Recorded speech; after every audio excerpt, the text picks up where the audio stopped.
ఇవ్వద్దు. దేవుని స్తోత్రం. హల్లెలూయా. నేను కొన్ని మాటలు అంటాను, మీరు వాక్యం చెప్పేటప్పుడు బాగా తిరగేసుకొని చూసుకుని వాక్యం చెప్తారా అని నన్ను ఆయన ప్రశ్న వేశాడు. ఎందుకు అన్నా అంటే కొన్ని రెఫరెన్స్ చూసుకోవాలి కదా, అందుకని హల్లెలూయా అని అన్నారు. మీకు తెలుసండి, నేను బలిపీఠం కాడ ఉండి నేను నిజం చెప్తున్నా మీతోటి, నేను చాలా కాగితాలు తీసుకుని ఇందులో పెట్టుకుంటాను. హల్లెలూయా. నేను ఇక్కడ నిలబడి ఉన్నప్పుడు నా దేవుడు చూపించిన వాక్యం ఇదండి, ఇది మాట్లాడు అన్నారు. నేనైతే మొదటి సమయాల గ్రంథం రాత్రి తీసుకున్నా, పొద్దున్నే కొన్ని తీసుకున్నా. దేవుని స్తోత్రం. నేను ఎప్పుడు నా సొంత ఆలోచనతో నేను మెసేజ్ చెప్పనండి, నా దేవుడు చూపించిన దాన్ని బట్టి నేను నడిపింపబడతాము. దేవుని స్తోత్రం. హల్లెలూయా. అందుకే మనం సలహా ఎక్కడ తీసుకోవాలి? ఆయన దగ్గర తీసుకోవాలి. హల్లెలూయా. ఒక సేవకుడంట మరొకసారికి తను ఆహ్వానించారంట మెసేజ్ చెప్పడానికి. చక్కగా ఆహ్వానించి ఒక మండపాన్ని ఏర్పాటు చేసి ఆహ్వానిస్తే రాత్రంతా వాక్యం చదువుకుని బాల్ పేపర్ ఒకటి తీసుకుని చిత్తపాట్లో వెళ్ళాడంట. హల్లెలూయా. వెళ్ళాక చక్క చుట్టూరు బ్యాన్లు వేశారంట. ఆ పేపర్ తీసుకుని ఒక మాట చెప్పేసరికి ఈ బ్యాన్కి పేపర్ ఎగిరిపోయిందంట. ఏం చెప్పాలో తెలియక అదే అదే అదే అని చెప్పిందే చెప్తున్నాడంట. దేవుని స్తోత్రం. తీరా అటు ఇటు చూస్తే ఆ పేపర్ ఎక్కడికో ఎగిరిపోయిందంట. పేపర్ మీద మరొక దాని మీద కాదండి ఆధారము, నా దేవుని మీద ఆధారము కలిగి ఉంటే నువ్వు నిలబడి మాట్లాడుదురుగా. హల్లెలూయా. నీ హృదయంలో నీ మనస్సులో నా దేవుడు ప్రేమను కుమ్మరించగలుగునుగా. హల్లెలూయా. హల్లెలూయా. నువ్వు వాక్యం మీద ఆధారపడి ఉండాలి. మొట్టమొదటిగా ఎవరెవరో సలహాలు కాదు నువ్వు తీసుకోవలసింది. ఎలా చేస్తే బాగుంటారా అది కాదు. నీవేమి చెయ్యాలనుకున్నా నా దేవుని యందు నిలబడు, నా దేవుని దగ్గర నుండి ఒక జవాబును పొందుకో. అప్పుడు ఆగిపోయిన కార్యాలన్నీ కూడా సఫలపరచగలుగును కాక. ఆమేన్. ఆయన నుండి తీసుకోవాలి నువ్వు ప్రతి ఒక్కటి కూడా. నన్ను చాలామంది అడిగారు, మీ వెనకాల ఎంతమంది బలం ఉంటుంది, మీకు ఎలా నడిపింపు వస్తుంది, ఎలా చెప్పగలుగుతారు, మీరు ఏం చదివేరి అని అడిగితే నేనేమి చదవలేదన్నా. చాలుగా నాకండి చదువుకోకనే అంతంత లోతుగా వాక్యం ఎలా వెళ్తుంది అన్న ఒక సేవకుడు అడిగాడండి. దేవుని స్తోత్రం. హల్లెలూయా. హల్లెలూయా. హల్లెలూయా. ఆయన మాట్లాడే దేవుడు, మాట్లాడని రాయో చెట్టు కాదండి, ఆయన మాట్లాడే దేవుడు. నీ వాయి మీద నమ్మకం వచ్చింది, ఆశ్చర్యమైన కార్యములు జరుగును గాక. కింద చదువున్న మాట నేను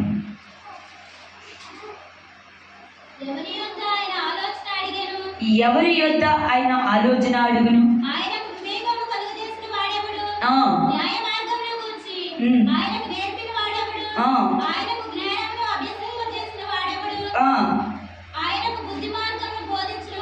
దేవుని స్తోత్రం. హల్లెలూయా. ఆయనకి బుద్ధి మార్గములని కలగ చేసిన వాడు ఎవడు? హల్లెలూయా. ఎందుకంటే పరిశుద్ధాత్మ దేవుడు మంచిగా మాట్లాడుకోవాలి. మనం మస్సు పూసి దేవునికి ఏదో చెయ్యాలనుకోవద్దు. బుద్ధి నేర్పిన వారు ఎవరూ లేరు, ఆయనకు ఆలోచన చెప్పిన వారు కూడా ఎవరు లేరు. దేవుని స్తోత్రం. నేను కొన్ని మాటలు ఒక్కొక్కసారి చెప్తూ ఉంటాను. దేవుడు ఎలా చేయొద్దు అంటున్నారు మిమ్మల్ని. ఎలా అంటే వారు సొంత మాటలు మాట్లాడుతూ ఉంటారు. హల్లెలూయా. ఎవరు నేర్పారో నాకు తెలియదు కానీ ఒక సామెత బాగా వాడతారు. గాల్లో దీపం పెట్టి దేవుడా నీ మహిమంటే.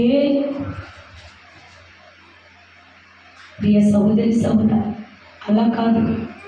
విశ్వాసంతో నిలబడు. కడవరకే నీ దీపము మండించే జ్యోతిగా వెలిగించబడుదురుగాక. దివ్యమైన జ్యోతిగా వెలిగించబడుదురుగాక. మండే జ్యోతిగా వెలిగించబడుదురుగాక. నా దేవుని యందు ఆనందించబడుదురుగాక.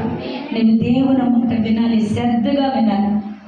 నువ్వు దేవుని మాట శ్రద్ధగా వినిటే నా దేవుని కార్యములను పొందుకొందురుగాక. నేను మరొకసారి చెప్తున్నాను, దయచేసి ఆయన మాట వినడానికి ప్రయత్నం చేయండి.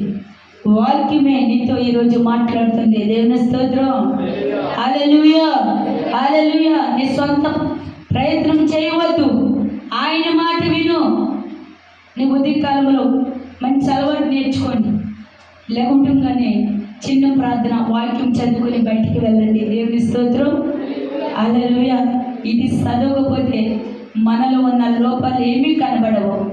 ఇది చదవటం ప్రారంభిస్తే మనలో ఉన్న ప్రతి ఒక్క తుప్పు నుండి బయటికి వెళ్ళగొట్టి దేవుడు శోభతో మనం కడగబడతాము. దేవుని స్తోత్రం. ప్రియ సహోదరి సహోదరా, ఎందుకంటే ఆకాశాన్ని భూమిని ఆయన జ్ఞానంతో కొలిసాడు. ఈరోజు నువ్వు ఎలా ఉండగలుగుతున్నావు? నీ కుటుంబంలో సమస్యలతో ఉన్నావా? ఇబ్బందితో ఉన్నావా? కృంగిపోచున్నావా? లేవలేని పరిస్థితిలో ఉన్నావా? మానసికంగా ఒత్తిడితో వేదన పడుతూ ఉన్నావా? ఈరోజు ఈ వాక్యం ద్వారా నా ప్రభు నీతో మాట్లాడుదురుగా. కొండల్ని వెల్లగించిన దేవుడు నీ చిన్న సమస్యను తొలగించడా, నీ ఇబ్బందులు తీసివేయడా, నా దేవుడు ఆశ్చర్యమైన కార్యములు నీ జీవితంలో జరగబడునుగా. హల్లెలూయా, హల్లెలూయా. పరిశుద్ధాత్మ దేవుడు ఈరోజు నీతో నాతో మాట్లాడుతున్నాడు. ఇంకో మాట కింద చదివి ముగించేస్తాను.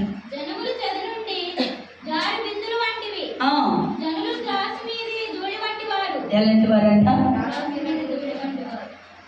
త్రాసు మీద కొంచెం ఊదితే చాలు ఏమైపోతాం మనం? ఎగిరిపోతాం. హల్లెలూయా, హల్లెలూయా, హల్లెలూయా. కానీ నీవు బలముగా విశ్వాసంతో నిలబడితే నా దేవుని చేయబట్టుకుని కడవరికి నువ్వు పరిగెత్తుదురుగా. హల్లెలూయా. సూచించున్న దేవుడు నన్ను చూసినావు, నన్ను చూసినావు.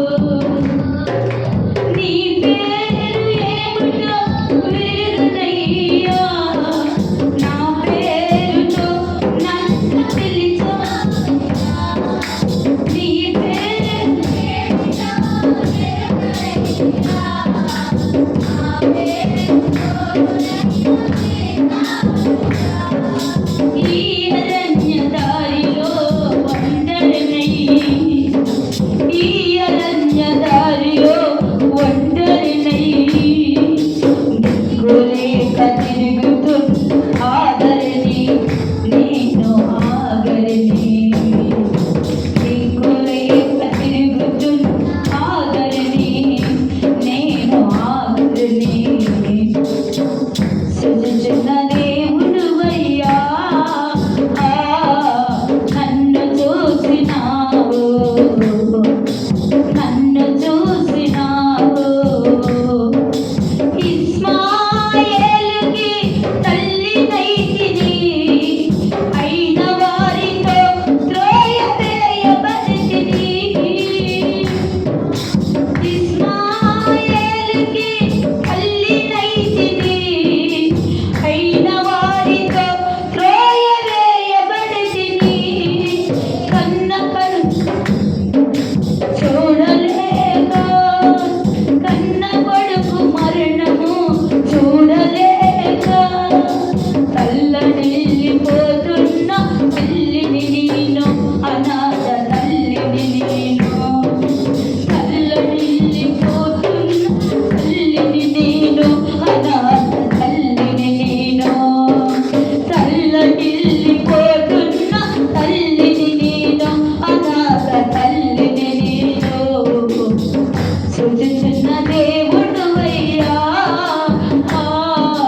నన్ను చూసినావు, నన్ను చూసినావు. నీ పేరు ఏమంటో, నా పేరుతో. దేవుని స్తోత్రం. అంటే తేన మనసుతో చెప్తాను లేక నేను తల్లడిల్లిపోతున్నానయ్యా, ఏమి చేయని అడుగుతుంటే యేసయ్య జీవజల ఈరోజు నీలో విశ్వాసము ఉంటే నా